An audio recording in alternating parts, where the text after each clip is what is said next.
Well, welcome to the Gold Goats and Guns podcast for Friday, January 10th, 2020. I'm here today with one of my absolute intellectual and philosophical heroes. It's a man whose work has influenced everything about my the last 20 years of my life, or what I would consider my post-adolescent phase of my life. With me today is the head of the Mises Institute, Lew Rockwell.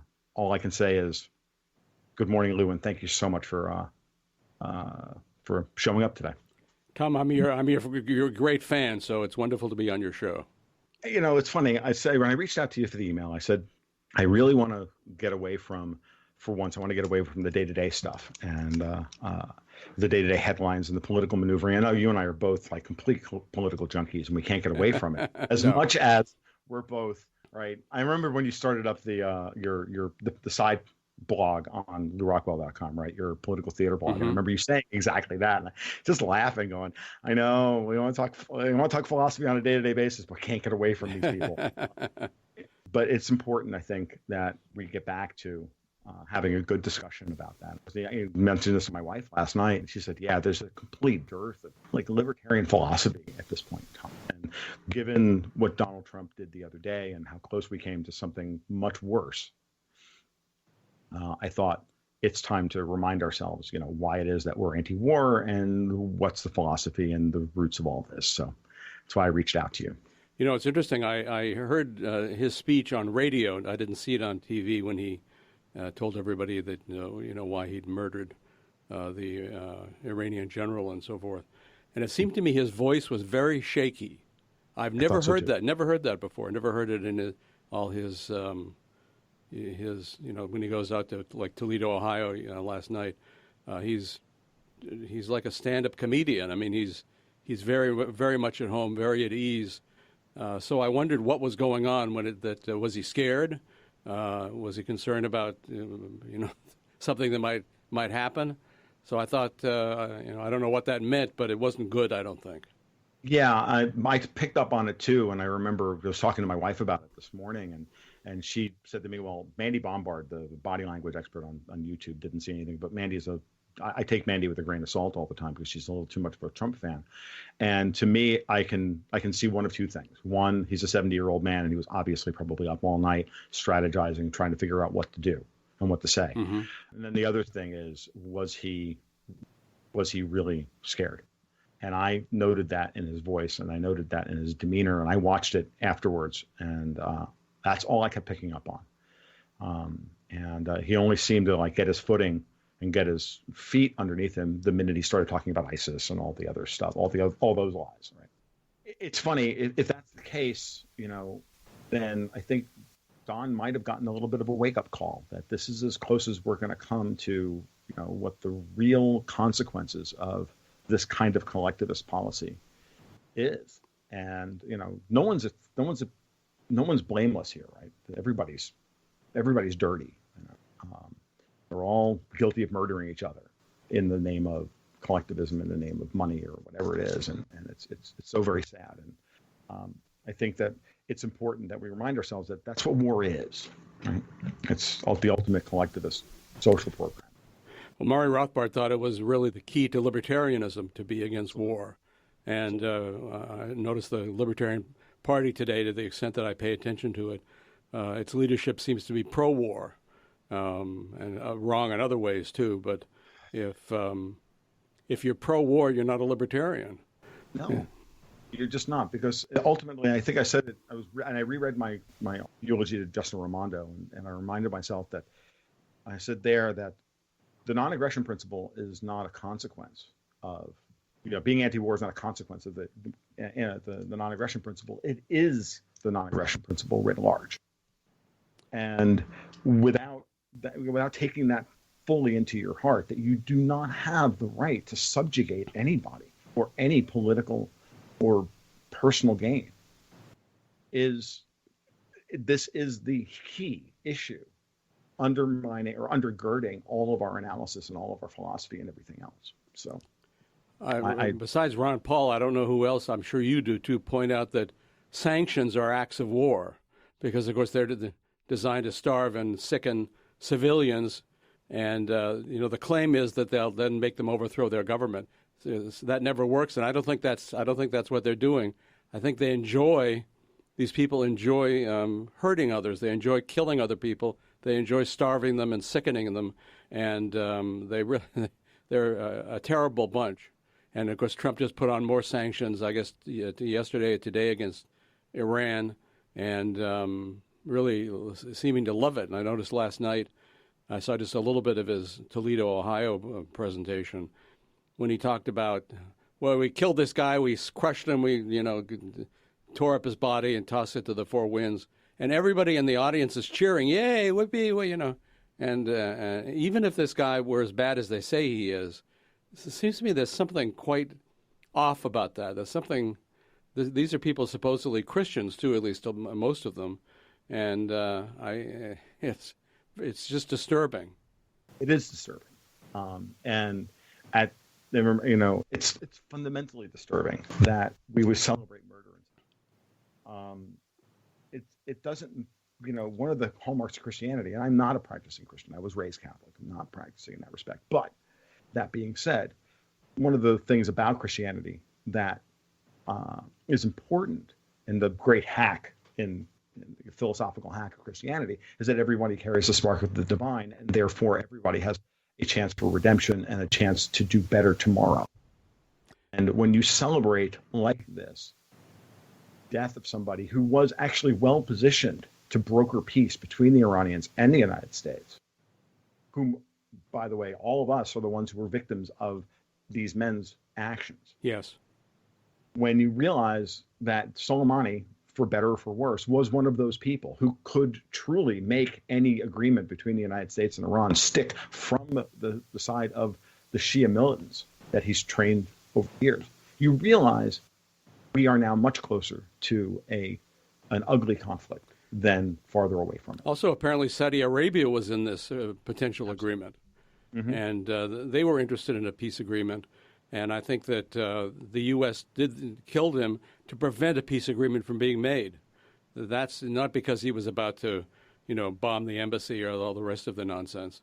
But they did not want peace. No empire wants peace.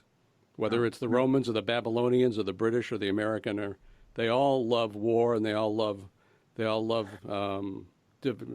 all the things that bring about war, and they love the money they make from war. But I think they also they love bloodshed. These people, they really are a very nasty bunch. That's the understatement of the day. The nasty bunch. They're the truly subhuman people. Yeah, and they use rhetoric that is only designed to make their targets of their violence subhuman, to justify it to themselves. Remember, I say this all the time, that John Barth said a long time ago that man can do no wrong. I'm a big fan of Barth's work, but he was right about that. And what he meant was, of course, that a man never sees himself as the villain. And of course, the best villains in all of fiction are the ones who don't see themselves as villains. They see themselves as people bringing order to fallen people living in chaos, and they forget, and they always forget, that it's not their responsibility and it's not their job to do that.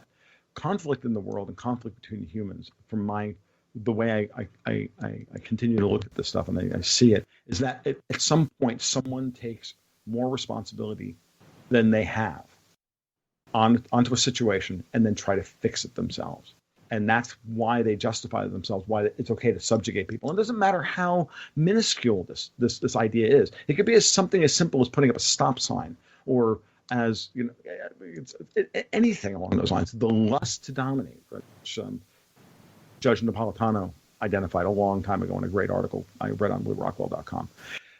Mentioned this, that it's the lust to rule over other people that is such the danger of the state. And it doesn't matter what level we're dealing with. We can talk about the heads of state like Donald Trump or Qasem Soleimani, but we're also talking about the person at your local county clerk's office. You're talking about the local building inspectors. You're talking about all of this.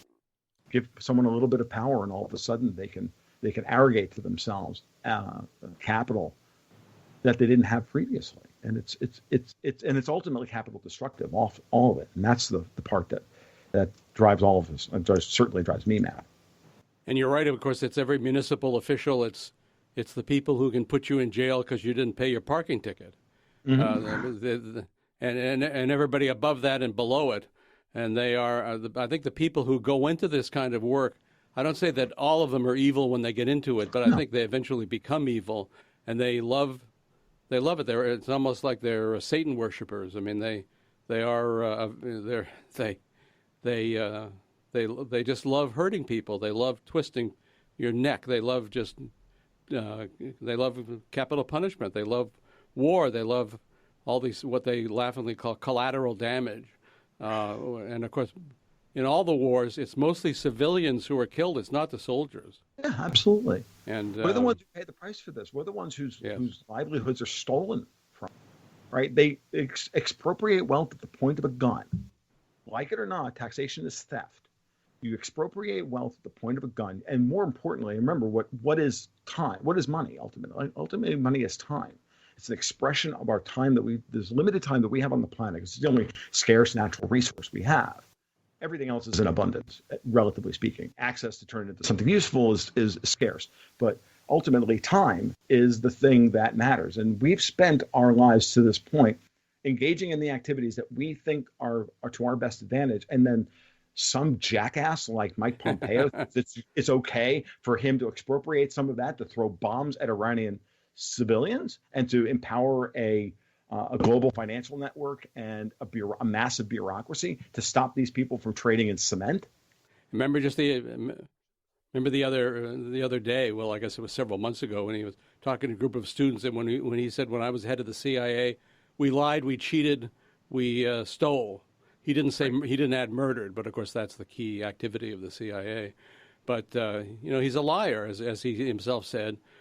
And it seems to me every word that comes out of Washington, every word that comes out of a politician's mouth or out of the people who are behind the scenes of the politicians, they're all liars.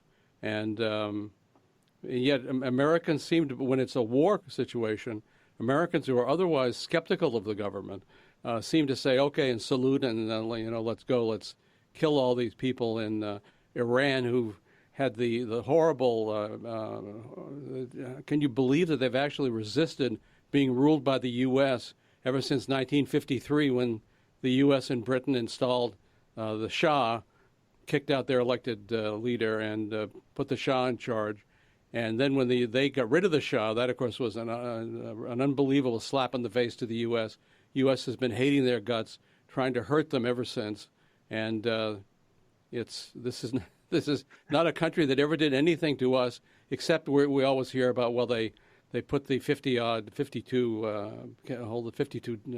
people from the embassy as hostages, but the U.S. has done that, and of course much worse.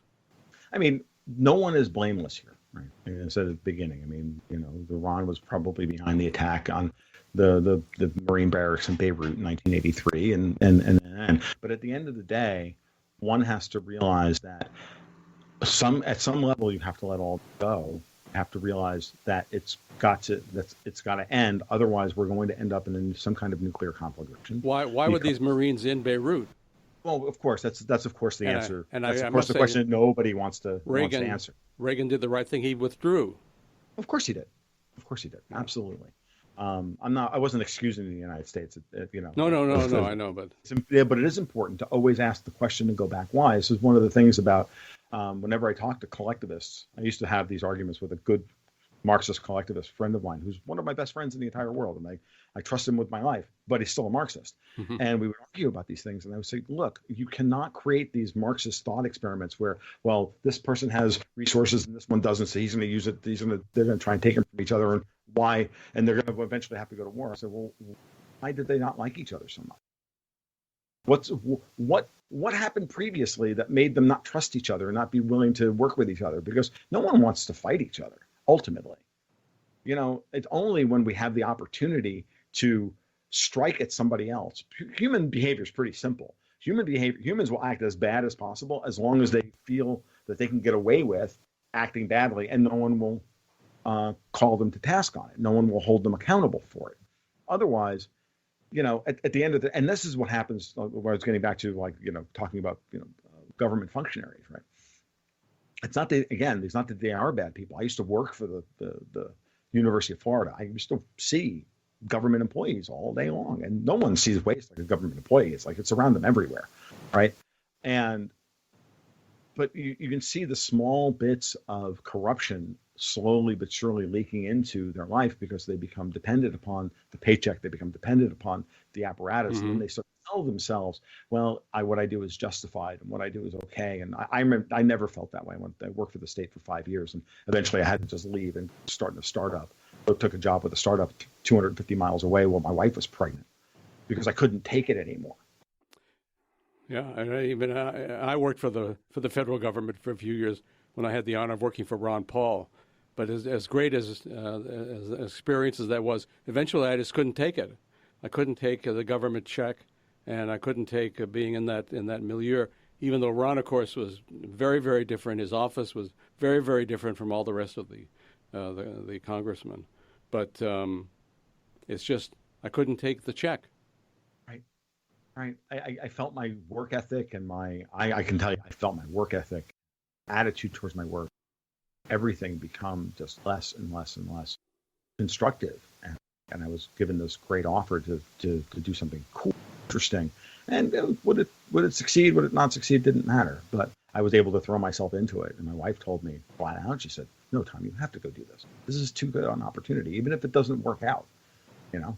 And, you know, Ron shows us that we all have free will, because even though he was in that atmosphere for so many years, he never was corrupted. He never went wrong. And so nobody needs to go wrong if they're in that atmosphere. But, of course, most of us are more susceptible. Some of us are, less enlightened than others, and it's hard.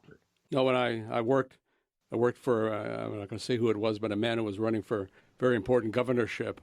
And I noticed that, and of course, the governor of this gigantic state had control of a lot of contracts, and he could really hand out the money. And I noticed that people were salaming me. I mean, they were treating me as a very important person, because if he were elected, I would have something to say about where the money goes, and so that I stopped working in that enterprise. That was the last time I was in actual big time politics, and I've been very glad never to be in it again since then.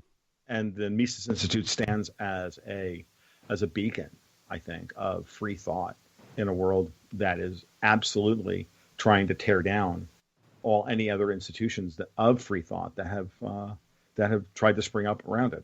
The corruption of the Cato Institute over time, and the ousting of Murray Rothbard, which I know enough of the story of to be horrified by, and the Libertarian Party, which you brought up earlier, which I used to be a member of until I saw it as anathema to achieving goals that I wanted that I achieve, right? I saw it immediately. I saw it from the inside. And I don't know if I've ever spoken to you about this, but I was one vote away from being the state chair of Florida in 2002. No, I didn't realize that. Yeah, no. And if I had understood the situation better, I would have prepared a campaign. I mean, my force of personality was so large that I literally threw my hat in the ring at the last moment and nearly won, right? And had I actually prepared a campaign, I would have won. And then I would have changed the course of the Libertarian Party, because that the 2002 and 2004 convention, and the Florida Party is one of the 3 or 4 most powerful parties in the LP. I would have stopped it. I would have stopped the takeover by the neocons. I would have stopped Wayne Allen Root cold. I would have stopped all of them, simply because I would have punched them all in the mouth. I mean, it's just that simple. I'd have punched them or knocked their teeth in, or I'd done something terrible. But I can tell you, and I would have fought. I would have just fought tooth and claw, because that was not going to happen. If I was going to go that route, they were going to send me. And the reason why I wasn't state chair, was because I wouldn't commit to having the party actually pay my way to, go to the state convention. I'm like, really, over a $250 plane ticket? You're going to take a known Republican operative, this guy who we know works for the RNC and is now leading the party? This is what happened. Unbelievable.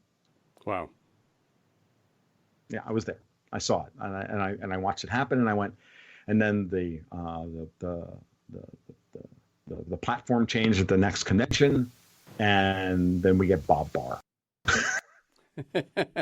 No, yeah, and worse, Bill Weld. Yeah, unbelievable.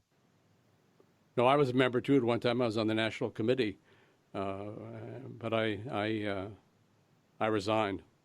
I just because there were some good people there, but Sure. I thought the bad people were taking control, and of course that's what eventually happened. And the Koch brothers made it their mission in life to destroy all of these things. And the one place that they have not destroyed is the Mises Institute, because, of course, the man I'm speaking to, right? And all the people that you've placed around you. I know the group of people that you've placed around you. I don't know. It seems to me like there's been a bit of some. I was away from watching all of this for a few years, working on other things, and it seemed to me when I came back that there were certain people who were no longer affiliated with the Mises Institute, and I don't know if anything happened behind the scenes, but and I know you'd never speak about it, but it just struck me as odd. I'm like, why is he not there anymore? Why is he not there?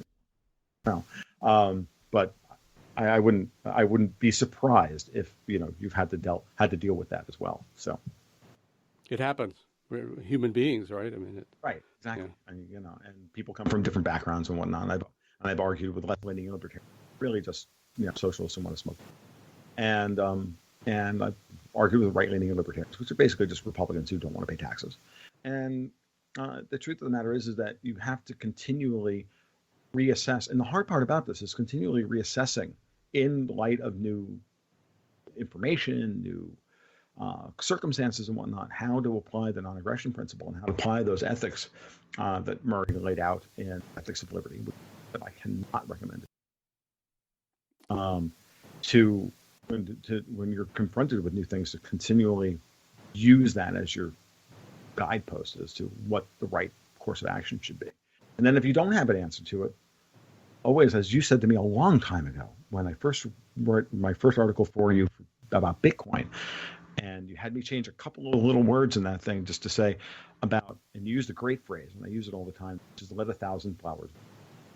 Sense that just because this solution looks really good to you today may not be the solution to the problem that we think it is, but something like it could happen. And we should be humble enough to realize that we might not have the answers to all the questions, but that doesn't mean that somebody else doesn't. Well, it's true. And these are the things I've learned over the years. These are the things I've worked really hard to try and to distill down into things that people can take with, because I felt really strongly about how the lessons that I was learning from all of you, from all y'all, from Tom DeLorenzo and Gary North and Tom Woods and yourself and Murray and it's important that we remember to seed those things back into our discussion about politics of today, because they're no different than the politics of 2001 and different than the politics of 1983 or 1979. Or 1776 probably as well. I was saying the other day, actually, that if Iran doesn't have, if one man's terrorist is another man's freedom fighter, right? Mm-hmm. At a certain level. So if Soleimani is a terrorist, then are you saying that the farmers from Massachusetts didn't have the right, while they were out of uniform, fighting a guerrilla war for the first time against the British? Then we should all go back to be subjects of the crown, because this was an illegitimate way to fight a war. And of course, all the Americans were guerrilla fighters during that whole war, especially in the South. Mm-hmm. And absolutely. If it had been just up to Washington and his copy of the British military, right, we would have lost the Revolutionary War. Oh, absolutely. So it's one of the things. It's a very strong subtext in Mel Gibson's movie, The Patriot. Yeah. Very strong in that movie, and it's one of the things I really took away from it, because it was a part of American history I didn't know very well.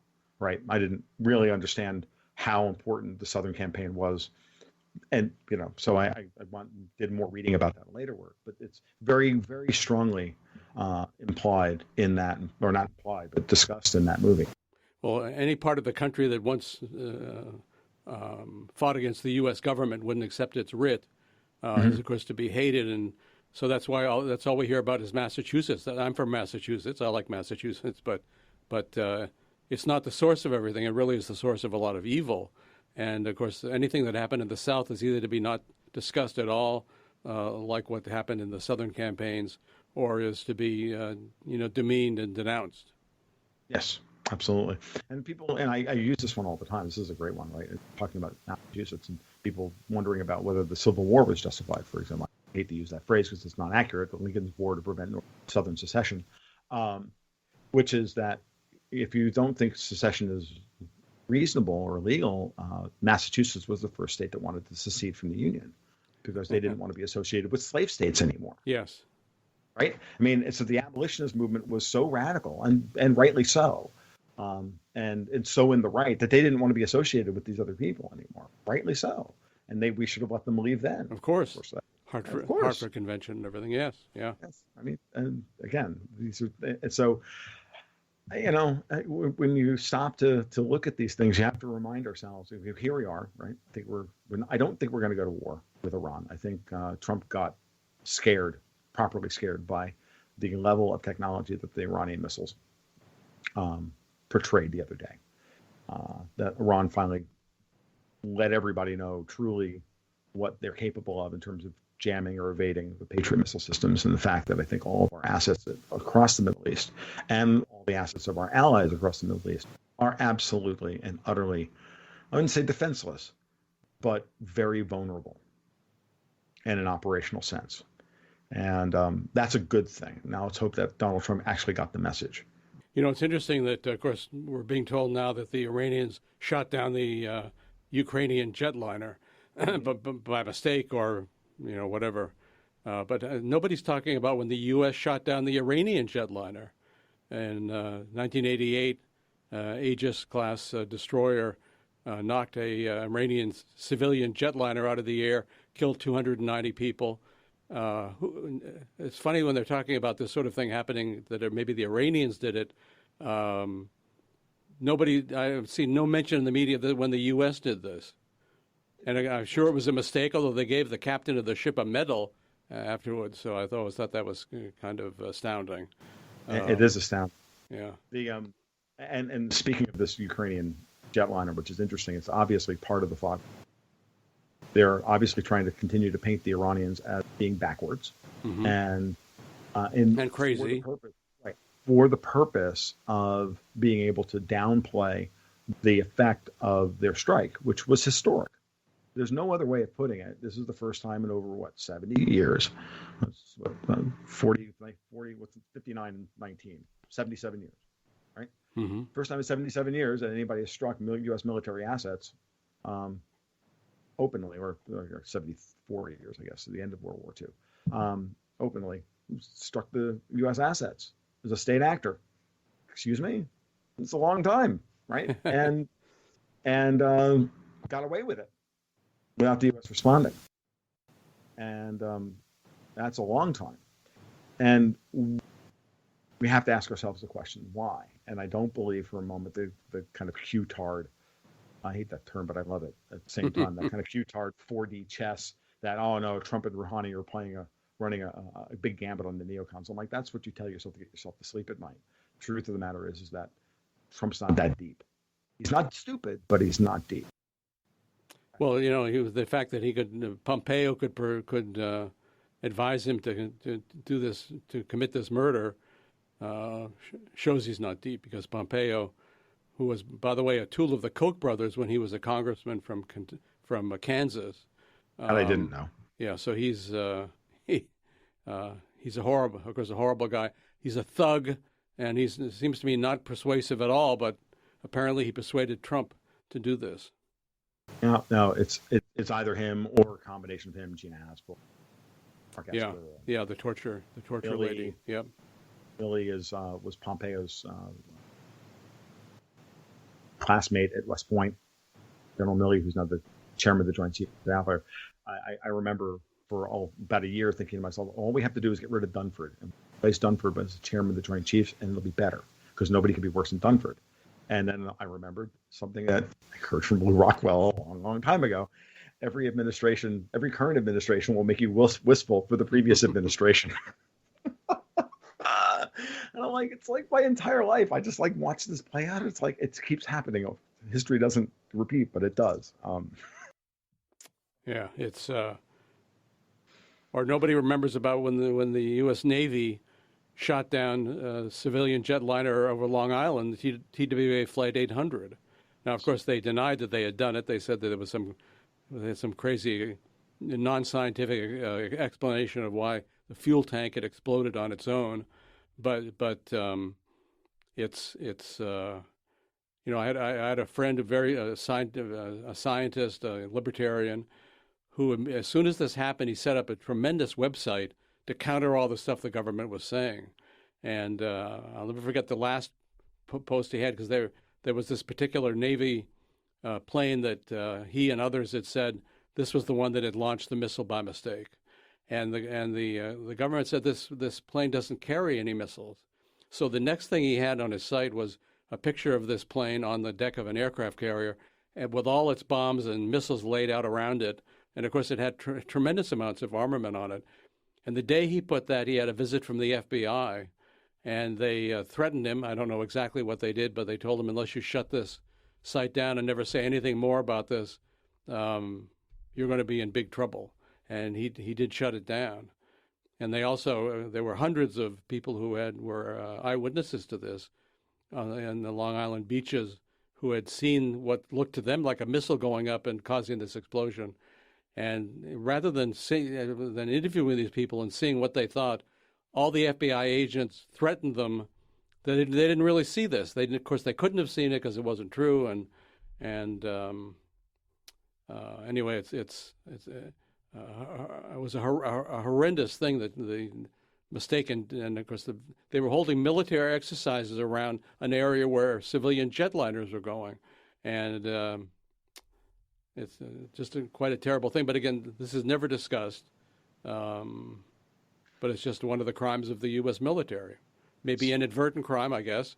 Sure. But, yeah. I mean, it happens. And when it's funny, every time I watch these things happen, right? Every time I see a major event like this, or some massive moment of incompetence, consistently reminded of the last act of Atlas Shrugged, where all of the big projects from the novel. I'm not a huge fan of the novel, but I am enough of a fan of the novel to love what Rand did in weaving all the stories together about the train that went through the mountain, that asphyxiated everybody, and then the big sonic weapon, which during the big test destroyed everybody. And I would just turn to people all the time, and whenever something terrible like that happens, I just go, "Oh, look, it's Act 3 of Atlas Shrugged."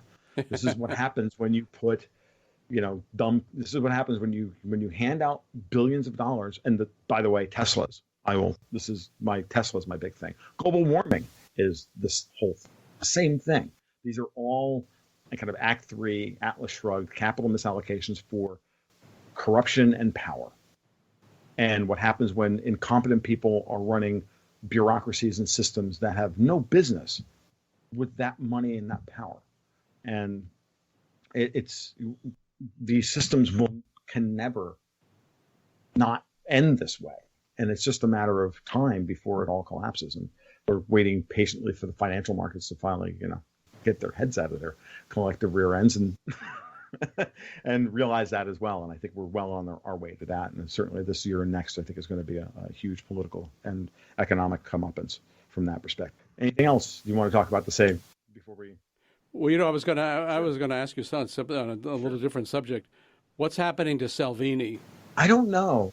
Are they going to put him in jail? Or are they, I know that they're trying to prosecute him for having. To be honest with you, Lou, I haven't been following that story. I know they'll try and put him in jail because they know. Because he wouldn't let ships full of refugees dock in Italy. So they're.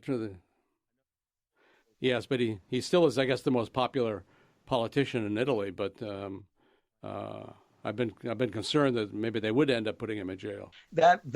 I think he beats that rap ultimately, but we'll see. I think that the bigger question is going to be whether or not the whole European financial structure starts to teeter.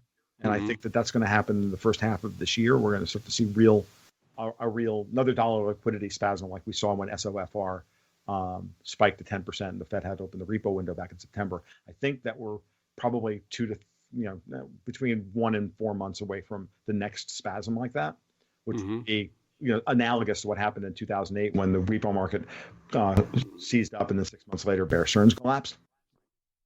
Yes. 2008. I think we're in that window. I know Jeff Snyder over at Alhambra Capital has talked about this, and so have others.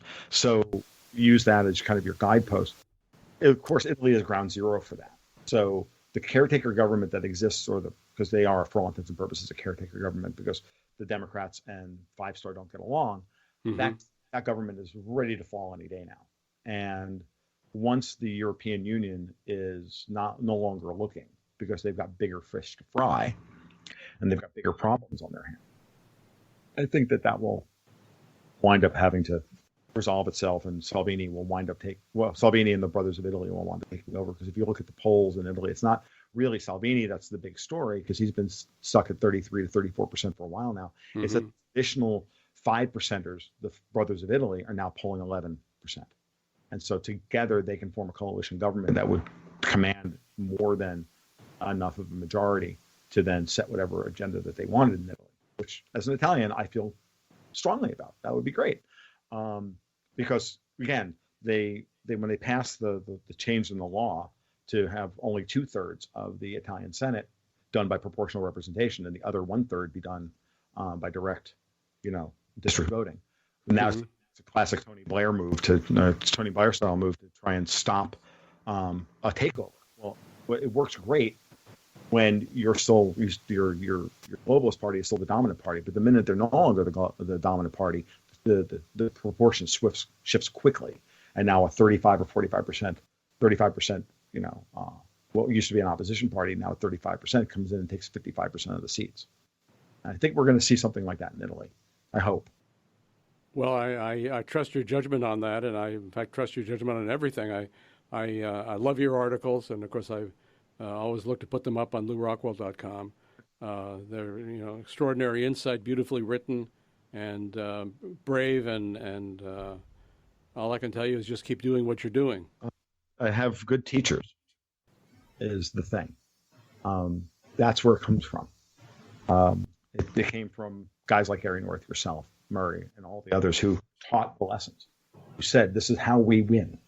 We win by becoming better at this and describing our situation better than everyone else. And it's work, it's hard work, and it's a job, and it's a calling, and it's a duty that we all have. And we all, as libertarians, have that duty and that call.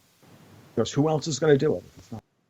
By the way, I don't know if you've seen Murray's latest book, the fifth volume of Conceived in Liberty, which was his history of America from its founding through the adoption of the Constitution. And the fifth volume was never published because somebody had given him a used but supposedly working dictation machine, and so he dictated the fifth volume, and it turned out none of the discs could be read. Oh my God! And so he at some point was going to go back and do it again, and it never happened before his death. So we had all tried reading his notes. He had left massive notes on his yellow line pads that he used. None of us could read them, but we had this young scholar who was here one summer and eventually was actually able to read what Murray had written, and so we've been able to publish the fifth volume, and it's about the Articles of Confederation, their rejection, the adoption of the Constitution. Of course, Murray thought that was all a very bad thing. He thought the Articles of Confederation were already a step in the wrong direction, but the Constitution, of course, a gigantic step in the wrong direction. Agreed. But this is just a tremendous book, and I want to urge everybody, if they like Murray Rothbard, interested in American history and in some very pivotal moments of American history, this book is absolutely must-reading.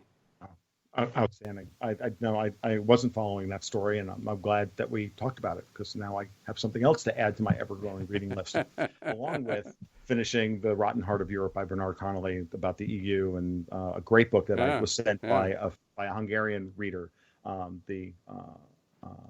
written by the head of the Hungarian Central Bank, who's a very interesting man.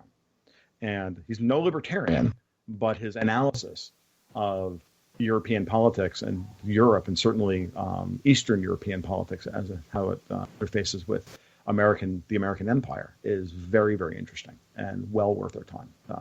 The Grigori Matulsi's book.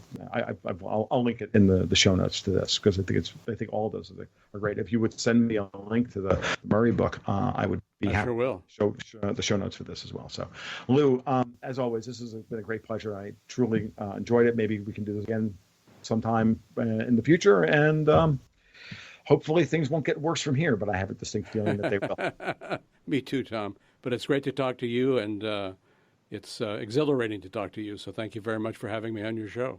Appreciate it, Lew. Thank you very much. Take care now. You have a great weekend. Thank you. You too. Bye-bye.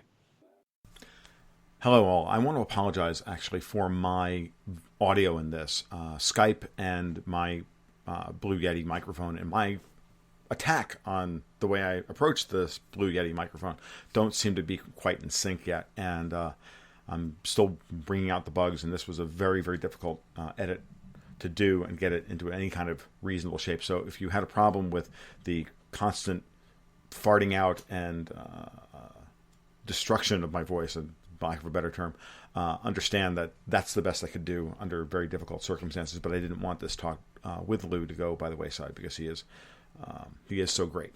So I apologize. We'll hope we can do this better in the future, and we'll go from there. You guys have a great weekend. We'll talk soon. Keep your stick on the ice.